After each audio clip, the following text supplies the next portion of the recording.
Pois bem, irmãos, que a graça e a paz do Senhor Jesus esteja com todos.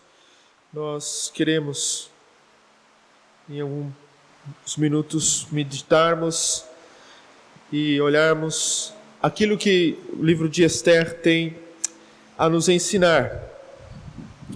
E, em primeiro momento, quero trazer uma visão panorâmica de todo o livro e depois algumas aplicações práticas.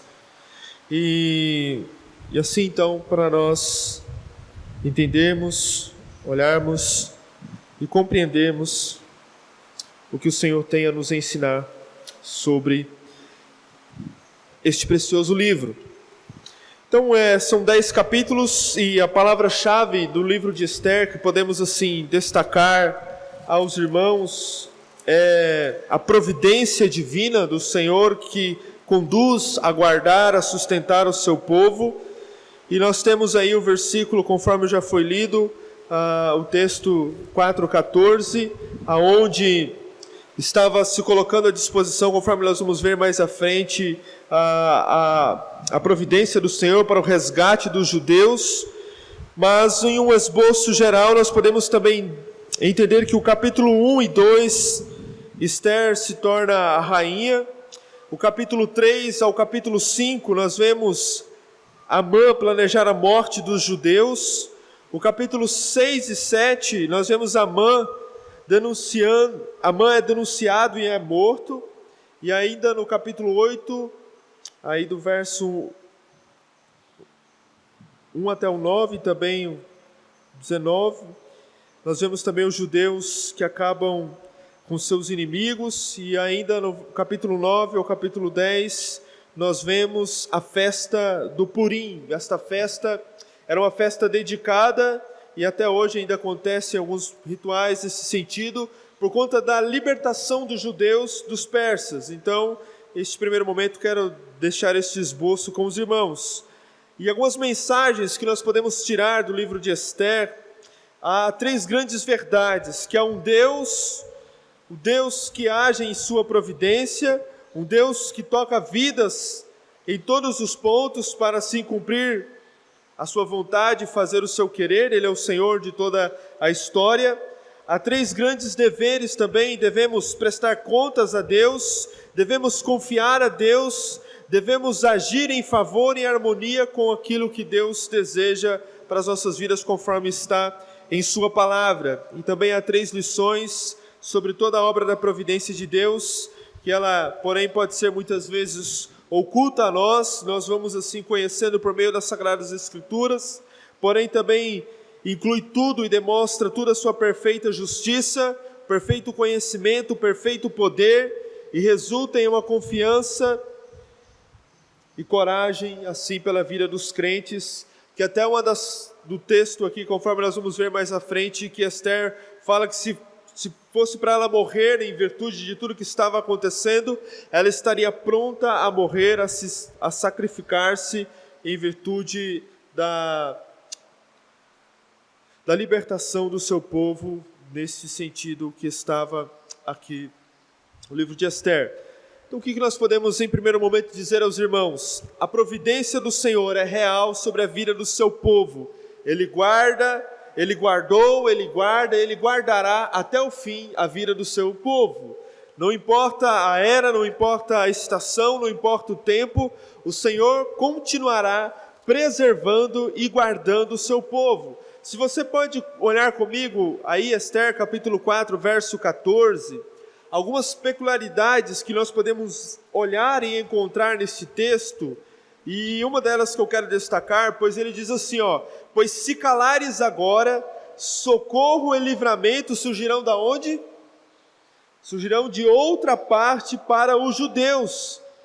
Ou seja, mesmo se ela dissesse, não, eu não vou fazer isso, Deus, com a sua providência, iria levantar outros para socorrer os judeus de outra parte. E aí ele termina dizendo aí no verso 14, mas tu e tua família sereis eliminados. Mas ficando com a parte A, nós vemos que a providência divina do Senhor, não há uma condição do homem. Se o homem, mas eu não vou fazer, e o Senhor vai ficar em déficit, né? Ou seja, o povo vai perecer.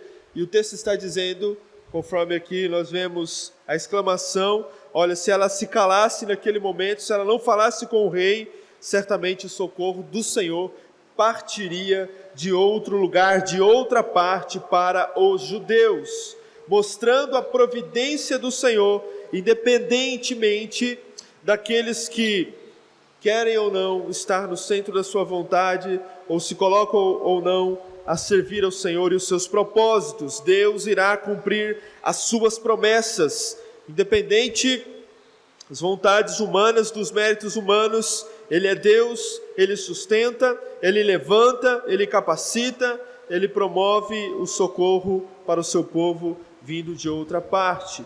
E ainda ele termina dizendo, quem sabe se não foi para este momento que você foi conduzida à realeza, conforme nós vemos toda a história, que ela estava ali no palácio, e nós vamos assim agora entrar em partes mais detalhadas. Mas eu quero destacar aos irmãos em uma aplicação prática, que muitas vezes dentro da igreja nós façamos assim, mas eu não vou fazer isso e a igreja vai sofrer. Mas eu não vou estar em departamento e a igreja vai perecer. Deus vai cuidar da sua igreja, independente se aquele se diz sim ou não. Deus vai levantar o socorro, Deus vai levantar a providência de outra parte, da onde muitas vezes nós não imaginamos, para cuidar, para sustentar, para prover, para guardar a sua igreja e sustentar assim o seu povo, o seu propósito até o último dia.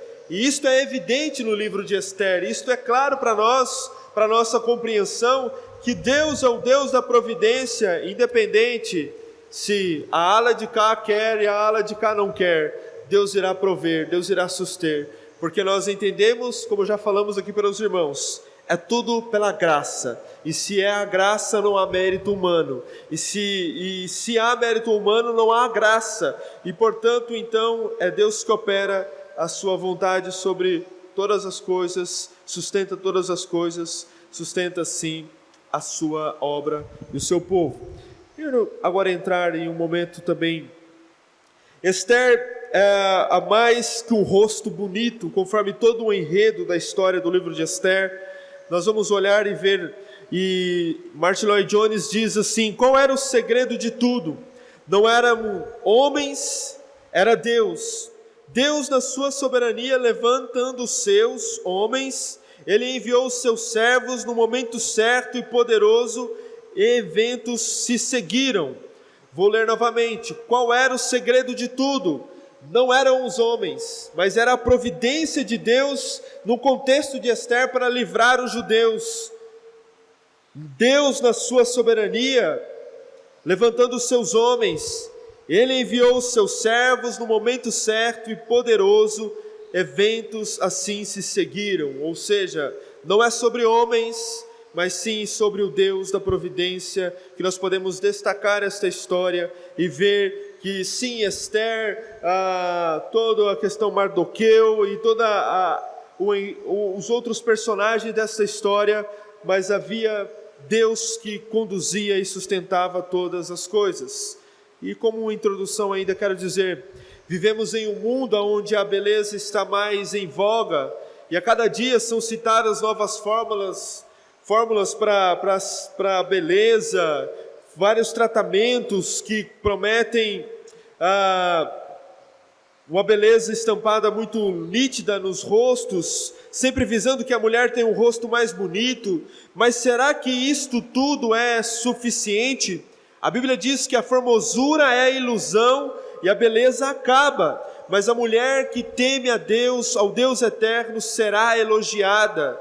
Dê a ela o que merece por tudo o que faz, e que seja elogiada por todos, conforme está em Provérbios 31, verso 30 ao 31.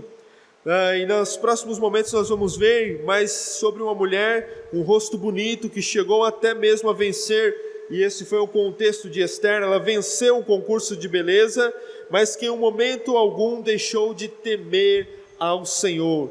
Esta era a rainha Esther, que por mais que a sua beleza, a sua formosura a levou ao palácio, a levou a estar ali com o rei, mas ela em nenhum momento deixou de temer ao Senhor. A história da rainha Esther ocorreu no palácio de Suzã, e que era das três capitais do Império Persa.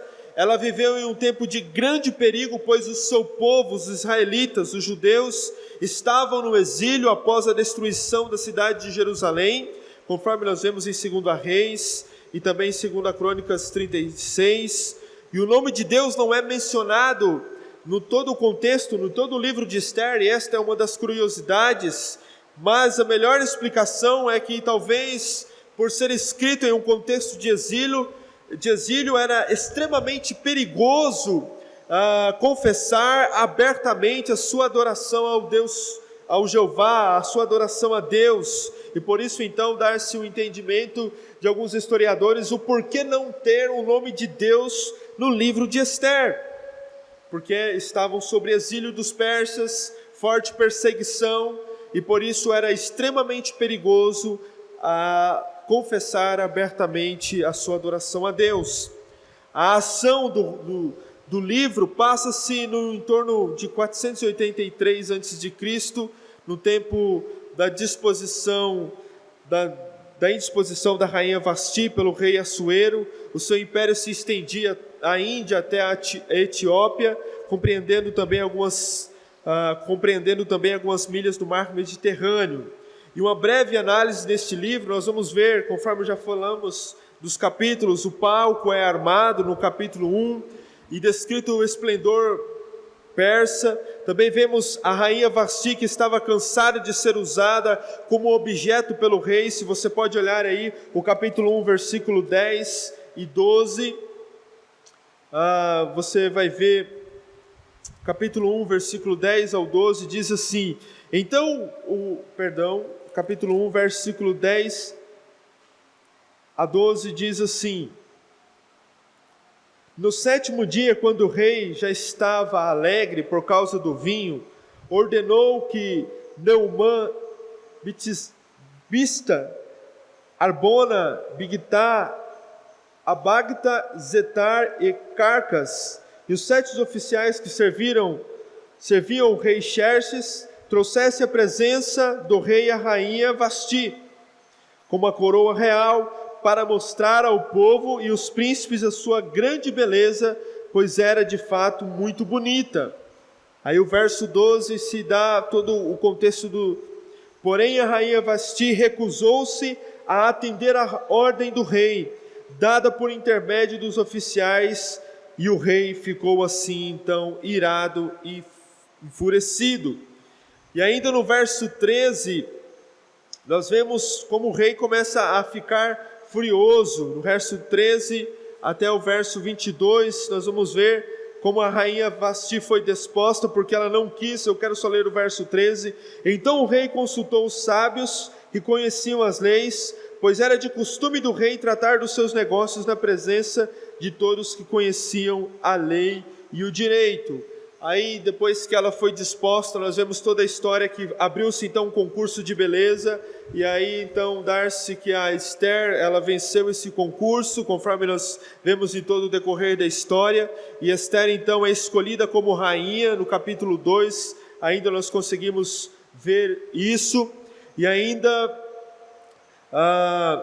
eles estavam lamentando por tudo que havia acontecido. Esther é apresentada. No capítulo 3, Amã busca vingar-se dos judeus, e ele é promovido, conforme está no capítulo 3, o verso 1 ao 6, e ainda sortes são lançadas para decidir o destino dos judeus, no verso 7 ao 11, e um edito, conforme está, de extermínio é publicado no versículo 12 ao 15. Eu queria ler com os irmãos Esther 12, do verso 12 até o verso 15. Diz assim, Esther capítulo 3, o versículo 12 ao versículo 15. Então, no 13º dia do 1º mês, foram chamados-se os centenários do rei, e Amã ordenou que escrevessem cartas aos sátrapas do rei e aos governantes que havia sobre todas as províncias e os príncipes de todos os povos, de acordo com a escrita de cada província, na língua de cada povo. Tudo foi escrito em nome do rei Xerxes, selado com o anel do rei. As cartas foram enviadas por mensageiros de toda a província do rei, com ordem de eliminar e matar e exterminar todos os judeus, jovens e idosos, crianças e mulheres, e de saquear os seus bens. No único dia, o 13º dia do 12º mês, o mês de Adar.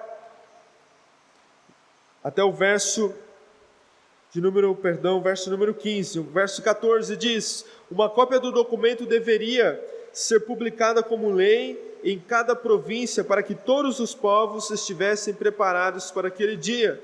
Os mensageiros saíram às pressas para cumprir a ordem do rei, e o decreto foi proclamado na cidade de Suzã. Então o rei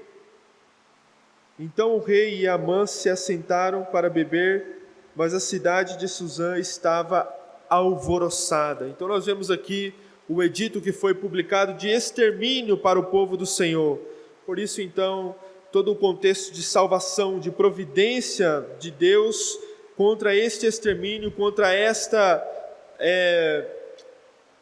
trama. E os irmãos perceberam no decorrer da leitura do texto que foi feito no nome do rei, mas conforme está ao final do verso 12, tudo foi escrito em nome do rei Xerxes, selado com o anel do rei. Não fala descritamente sobre a presença do rei, mas havia sim esta trama para matar, para aniquilar todos os judeus. Então nós vemos aí no capítulo 3 o ódio de Amã contra Mardoqueu e também contra os judeus. Mas eu quero assim só ainda exemplificar aos irmãos daquilo que o povo do Senhor precisava ser liberto, ser resgatado desta matança que estava a acontecer.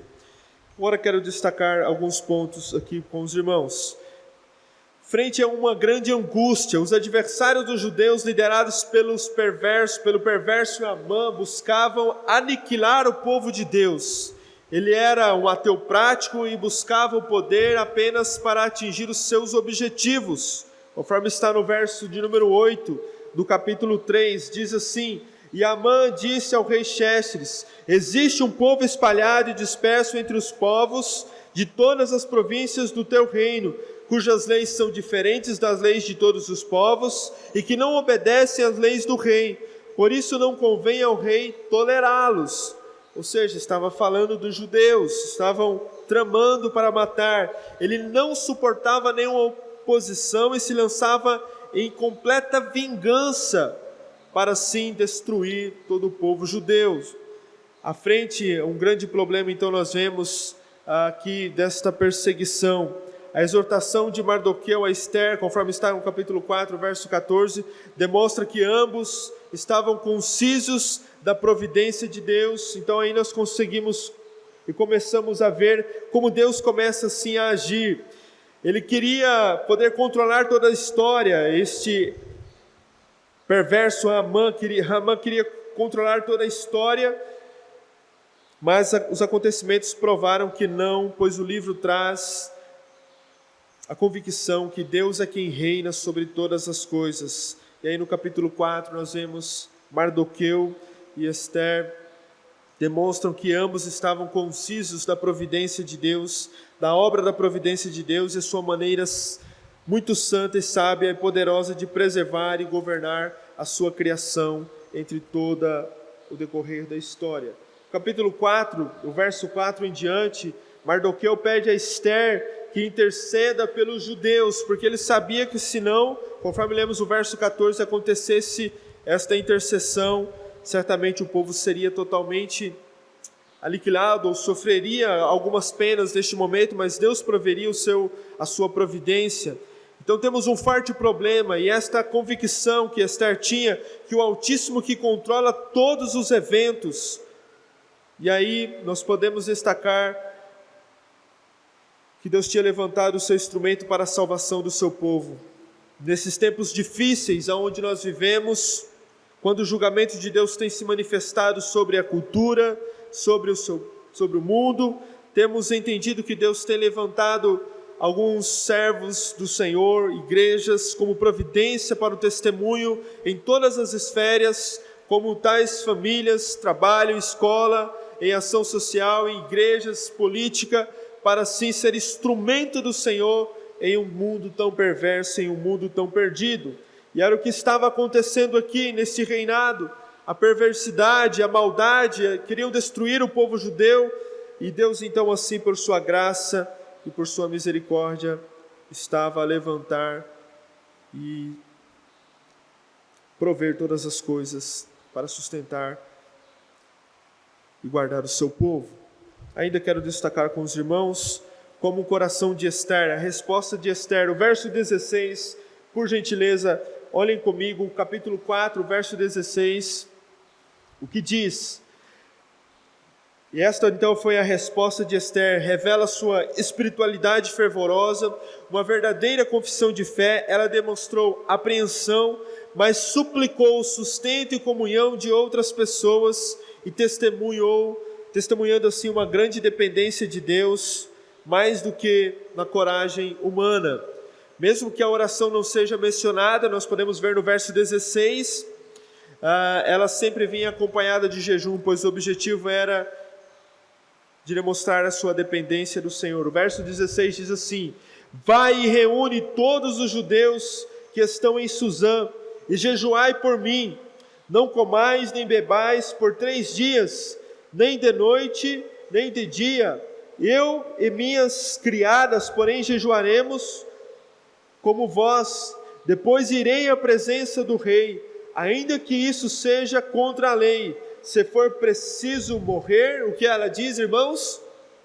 Eu morrerei. Então Mardoqueu fez tudo o que Ester assim havia ordenado. O que nós podemos destacar neste ponto é o coração de Ester, a sua dependência no Senhor e o seu temor ao Senhor.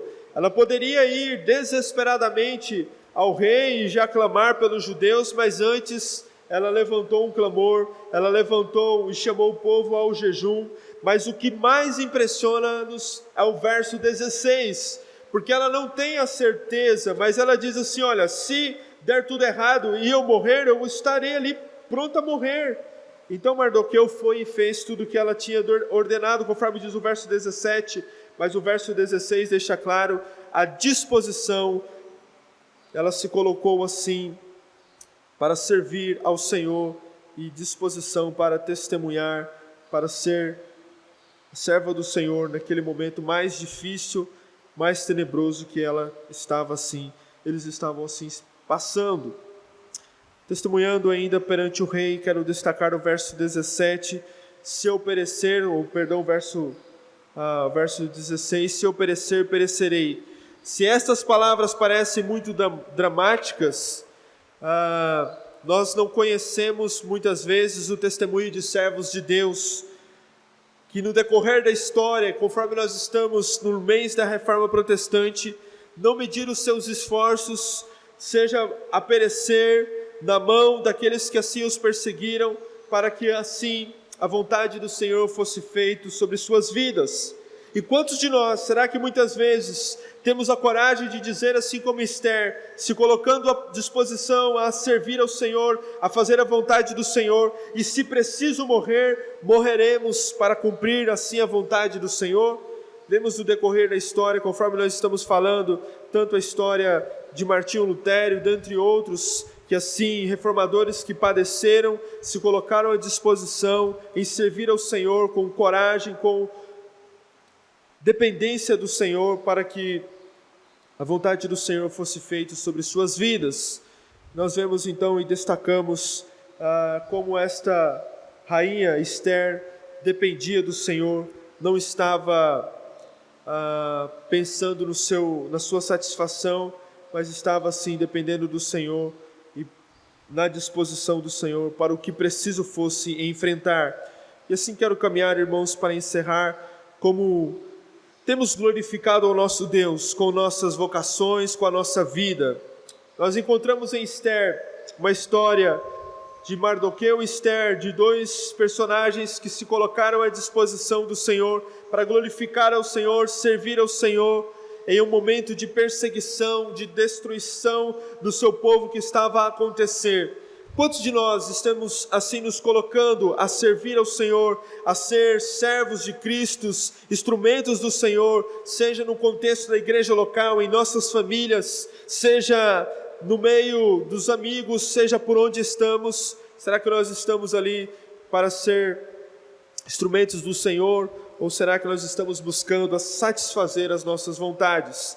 O contexto de Ester também revela um contexto de redenção. O povo precisava de salvação, e olhando hoje para Cristo, nós devemos seguir os passos de Cristo e fazer conforme assim Ele nos ensina, servir aquele que, conforme o irmão Luiz já disse, nós encontramos em Filipenses, que nem mesmo sendo Deus se tornou servo, nos convida a ser servos uns dos outros, e a servir uns aos outros, e a estar na sua igreja, no seu povo, em comunhão uns com os outros, servindo uns aos outros. E se preciso for sofrer, doar, se preciso for morrer, para cumprir a vontade do Senhor, devemos estar prontos, porque infelizmente, no contexto que nós vivemos, nós não queremos muitas vezes nos doar o bastante para cumprir a vontade do Senhor.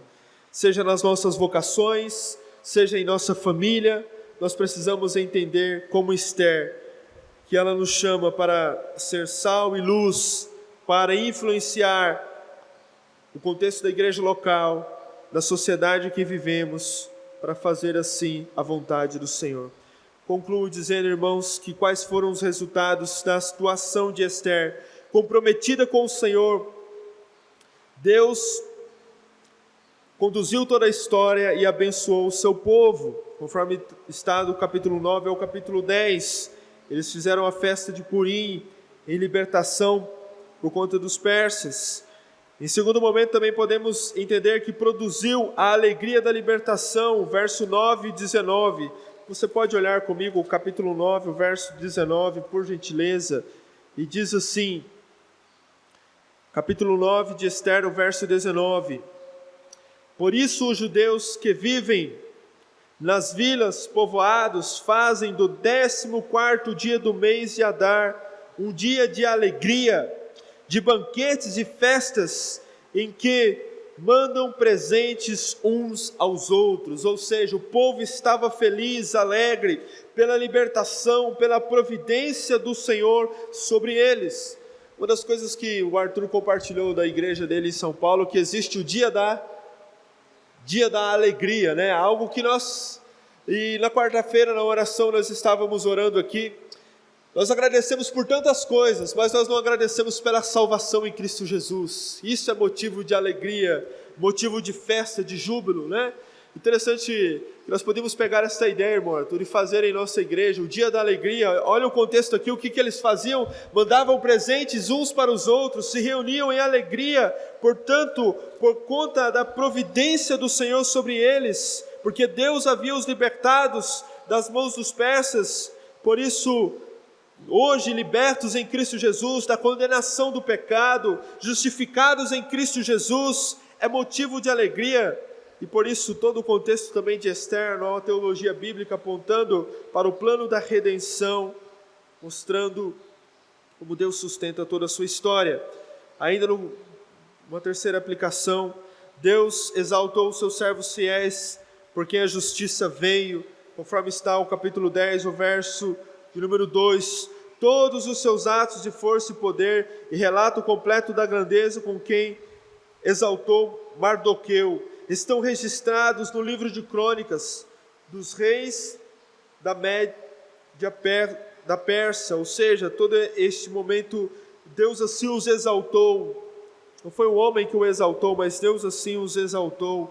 Deus transformou um símbolo do mal em um símbolo da eterna providência do Senhor. Deus transformou um símbolo do mal em um símbolo eterno da sua providência, para ser festejado para todos sempre, conforme está aí o capítulo 9, o verso 26, diz assim: Por isso, aqueles dias foram chamados de Purim, segundo a palavra, portanto, por causa de tudo que estava escrito naquela carta, do que tinha visto, do que lhe havia acontecido acerca da providência divina. Deus assim levantou Esther e Mardoqueu para cumprir o seu propósito, a sua providência. Mas o que fica para mim mais evidente também esta manhã, conforme foi lido o verso 14 do capítulo 4, e vai dizer: olha, se vocês não se colocarem à disposição, certamente surgirá de outra parte a providência para os judeus.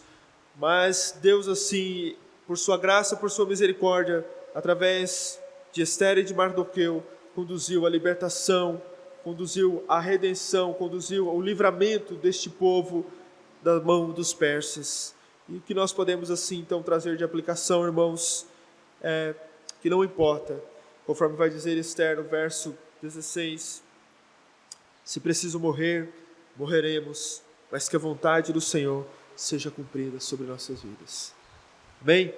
Um contexto de perseguição, um contexto de reforma, um contexto de revitalização a qual esta igreja está passando.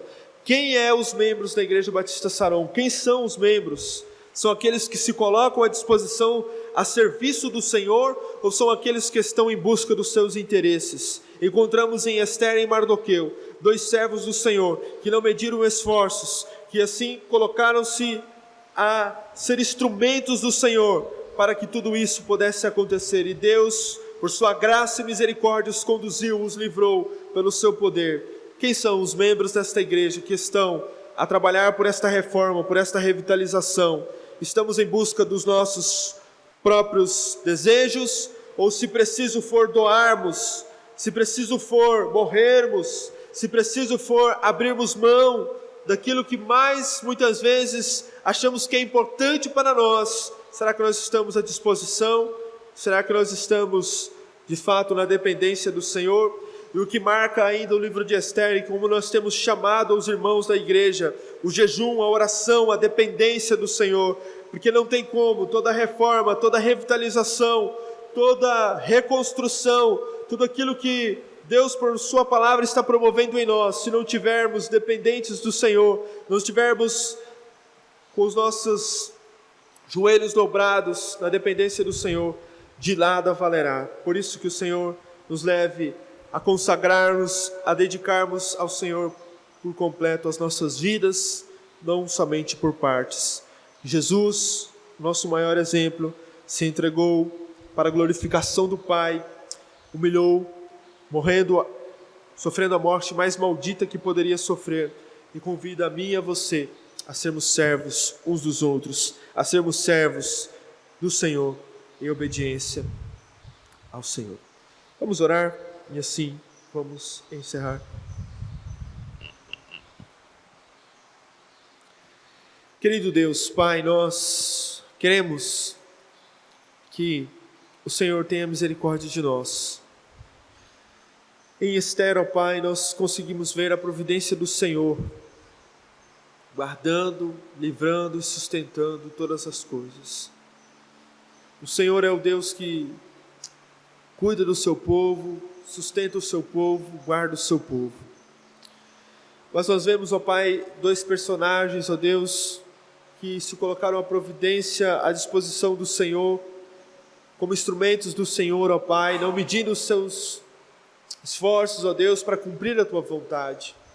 Quantos de nós, ó Pai, muitas vezes somos confrontados com a Tua palavra, com a Tua verdade, somos desafiados, mas, ó Pai, sabemos o caminho que devemos andar, ó Deus, mas muitas vezes por orgulho, por amor próprio, Senhor, por medo de abrir mão daquilo que muitas vezes nós achamos importante para nós, ó Deus querido, não nos atentamos, ó Pai, ou não queremos estar no centro da Tua vontade, ó Deus, porque pensamos mais numa posição egoísta, individualista, não numa posição de servo, de doar, de servir.